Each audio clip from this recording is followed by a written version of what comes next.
नमस्ते साथीहरु, म सुनिल भट्टराई। अहिले तपाईहरु हेर्दै हुनुहुन्छ नेपाली शेयर बजार। सदाझै आज पनि मैले बनोस शेयरको बारेमा तीनवटा उत्कृष्ट कम्पनीहरुको बारेमा मैले भिडियो बनाउन गइरहेको छु। यो चाहिँ एकदमै धेरै बोनस शेयर दिँदैछ यस कम्पनीहरुले।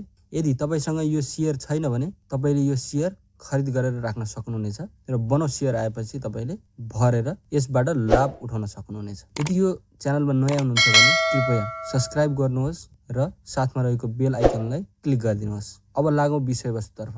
1 नम्बरमा रहेको छ छ्यान्द्री हाइड्रो पावर र 2 नम्बरमा रहेको छ मिथिला लघु वित्त, तेस्रोमा रहेको छ श्री इन्भेस्टमेन्ट फाइनान्शियल। यो तीनवटा कम्पनीको आज म कुन कम्पनीले कति बोनस शेयर यानी कि राइट शेयर दिँदैछ तपाईहरुलाई म यसको पूरा जानकारी दिनेछु। यो भिडियो अन्तिमसम्म हेरेर साथ दिनु होला।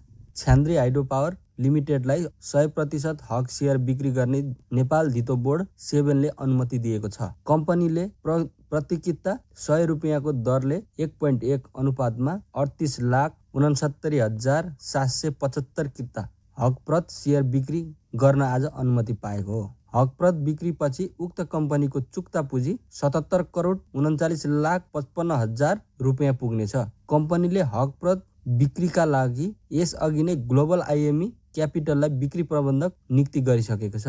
बोर्डलाई अनुमति पाएसँगै अब कम्पनीले हकप्रतको शेयर प्रक्रिया सुरु गर्ने जनाएको छ।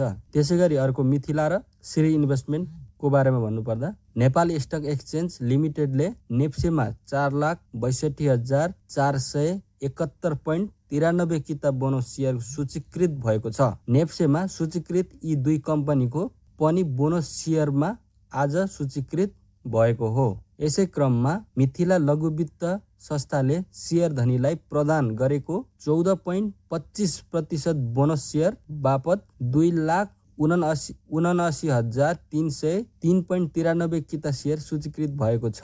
त्यसैगरी अर्को श्री इन्भेस्टमेन्ट फाइनान्शियल, यसले पनि शेयर धनीलाई प्रदान गरेको 1.8659% बोनस शेयर बापत 1,83,168 किता शेयर पनि आजै सूचीकृत भएको नेप्सेले जनाएको छ। यो त रह्यो तीनवटा कम्पनीले कति बोनस शेयर दिँदैछ भन्ने बारेमा तपाईहरुले जानकारी पाइसक्नु भएको छ। यस्तै जानकारीको लागि हामीलाई सब्स्क्राइब गर्नुहोस्। यदि यो च्यानलमा नयाँ हुनुहुन्छ भने एक लाइक, एक कमेन्ट र सब्स्क्राइब गर्न नभुल्नु होला। धन्यवाद। जय नेपाल।